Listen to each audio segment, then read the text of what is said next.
Assalamualaikum warahmatullahi wabarakatuh. Kita sambung lagi kajian kita.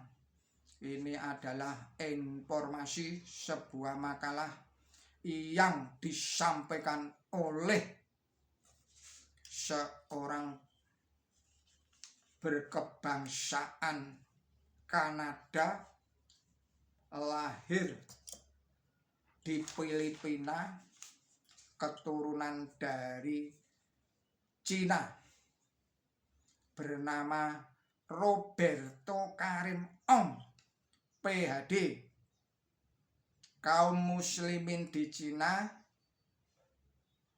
dan Quran suci dalam bahasa Cina. Saudara-saudara para pemirsa channel Kreweng Aji yang berbahagia, Assalamualaikum warahmatullahi wabarakatuh. Bismillahirrahmanirrahim.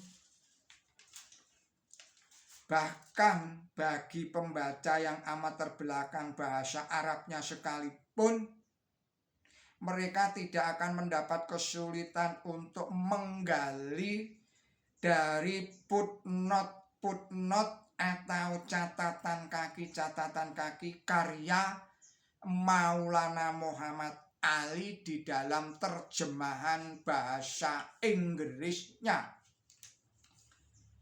di mana beliau telah sepenuhnya memberi aba-aba dari sumber bahasanya dan kemampuan gaya bahasanya atau philological skillnya dalam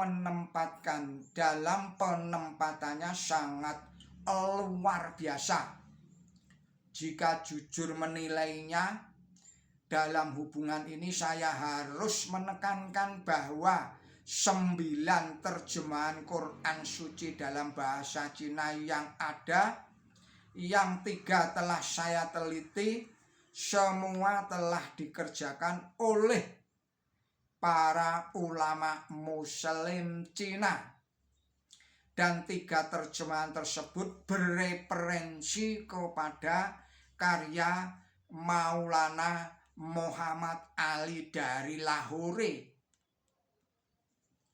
Jadi jelas sekali bahwa kealiman beliau tidak dikenal oleh para penulis maupun para pembaca muslim Cina. Dalam hal ini yang paling penting bagi kehadiran kami ialah memberanikan diri untuk menempatkan pada tempat yang sebenarnya dalam mengerjakan karya ini, agar bisa diterima baik oleh para pembaca di Cina, baik itu kaum muslim sendiri maupun yang lainnya, apakah itu demi tujuan penelaahan ataupun demi pengabdian.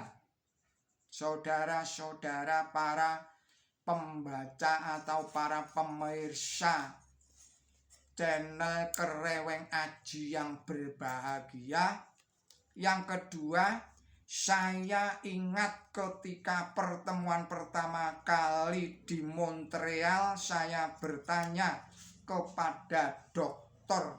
Malik mengenai tujuan penerjemahan Quran suci dalam bahasa Inggris ke dalam bahasa Cina, dan beliau menjawab sederhana sekali, yakni untuk orang-orang yang baru masuk Islam. Lalu saya ingat bahwa jika cuma itu gaya bahasa yang bias mendekati publik pembaca di Cina akan menjadi tujuannya. Saya ulangi lagi, lalu saya ingat bahwa jika cuma itu gaya bahasa yang bisa mendekati publik pembaca di Cina akan menjadi tujuannya, ini akan mengakibatkan menyebutkan nama-nama seseorang yang berasal dari Bible seperti Abraham, Moses, Yesus, Mary harus diberikan dalam bentuk yang sudah dikenal di kalangan para pembaca di Cina. Maulana Muhammad Ali sendiri rupanya telah mengambil prinsip yang sama ketika beliau memilih menggunakan kata Abraham daripada Ibrahim dan Mary sebagai ganti Maryam dalam teks bahasa Inggrisnya. Masalah gaya bahasa lainnya meliputi pilihan kata-kata dan nahwu sorofnya atau tata bahasanya dipertimbangkan agar bisa mencapai sasaran secara efektif dalam komunikasi. Ungkapan peribahasa yang sudah ketinggalan zaman dihindari secara hati-hati dan secara bersinambung mungkin. Ketika dibaca keras, teks tersebut harus berbunyi seperti pidatonya orang terpelajar Cina modern. Tidak usah dibuat menyerupai atau mendekati bahasa Inggris kuno. Untuk mempertimbangkan hal yang demikian ini tidak mengurangi kegunaan gaya bahasa Inggris yang sudah benar-benar dipertimbangkan secara masak oleh Maulana Muhammad Ali di zamannya untuk terjemahan kitab suci Islam yang pertama. Saya tidak merekomendasi revisi teks bahasa Inggris ini sebab bagi pikiran saya akibatnya akan sama halnya seperti terjemahan bahasa Inggris lainnya. Pelajaran dari semua ini bisa Anda temui dari berbagai apa yang disebut versi revisi. Bibelnya King James bisa Anda lihat di sana, semua itu bukan melulu revisi tetapi penerjemahan ulang menurut kehendak mereka sendiri.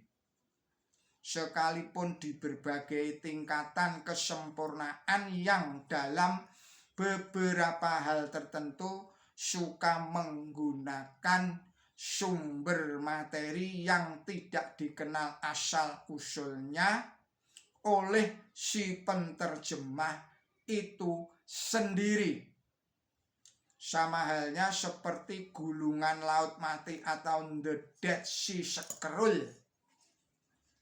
Saudara-saudara pemirsa channel Kereweng Aji yang berbahagia, yang ketiga saya ingin menekankan bahwa penerjemahan Quran suci bahasa Cina yang akan datang ini akan memiliki ciri khas tersendiri yang tidak hanya kaya di dalam footnote-nya saja, tetapi juga di bagian besar lainnya terhadap kata pengantar, muqaddimah ataupun ringkasan suratnya karya Maulana Muhammad Ali ini. Materi-materi tersebut sungguh sangat informatif dan benar-benar lebih bisa dipahami mengenai risalah ilahi, di mana kitab suci ini dicari untuk disampaikan kepada segenap umat manusia. Walaupun beberapa terjemahan Quran suci dalam bahasa Cina yang ada mempunyai pandangan yang mirip sama, tidak satupun dari semua itu menurut opini saya dapat menandingi kealiman maupun keintelektualannya Muhammad Ali dari Lahore. Kesimpulannya, izinkanlah saya untuk membaca kitab pembukaan sebuah naskah yang ditulis sebagai monumental di sebuah masjid di Chiang, ibu kota Cina kuno. Sejarah kuno yang sangat monumental itu bertahunkan 742 Masehi. Ia mengatakan yang bertahan sampai ratusan generasi dan tetap tegak bertahan secara kokoh adalah kebenaran yang terbentang melintasi segala zaman, membentuk jiwa manusia. Sejak orang-orang bijak bersatu pikiran dan memiliki kebenaran yang sama, mereka membentuk diri masing-masing dan tetap teguh melintasi berbagai zaman. Dari sinilah di dalam 4 batas lautan orang-orang bijak di mana-mana tampil ke muka untuk mencari jiwa dan kebenaran yang sama. Saudara-saudara, para pemirsa channel Kereweng Aji yang berbahagia, kita cukupkan sekian dulu video ini. Kita sambung lagi pada video-video berikutnya. Mohon maaf atas segala kesalahan dan kekilapan saya. Billahi taufik wal hidayah. Wassalamualaikum warahmatullahi wabarakatuh.